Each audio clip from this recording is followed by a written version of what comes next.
হামজা চৌধুরীর ডাকে আসলে সব খেলোয়াড় চলে আসছে এবং এখন মনে হচ্ছে তারা গ্যালারিতে যে সমস্ত দর্শক এতক্ষণ দাঁড়িয়ে বাংলাদেশকে সমর্থন দিয়েছে তাদের উদ্দেশ্যে হয়তো হামজা চৌধুরী এখন কোনো একটা কিছু করবে এরকমই আশাবাদ বা মনে হচ্ছে দেখে সবাই কথাবার্তা বলতেছে। একটু আগে হামজা চৌধুরী সবাইকে আমি দিয়েছে দেখতে পাইছি এবং আমরা দেখতে পাইছি বিমর্ষ হামজাকে একদম বিমর্ষ দেখা যাইতেছে।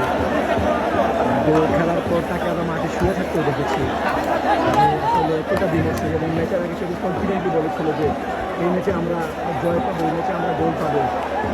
গোল হয়েছিল, 3টা গোল করেছে বাংলাদেশ, তারপরেও কিন্তু আসলে বাংলাদেশ সফলতার মুখ দেখতে পারেনি, জয় নিয়ে ফিরতে পারেনি।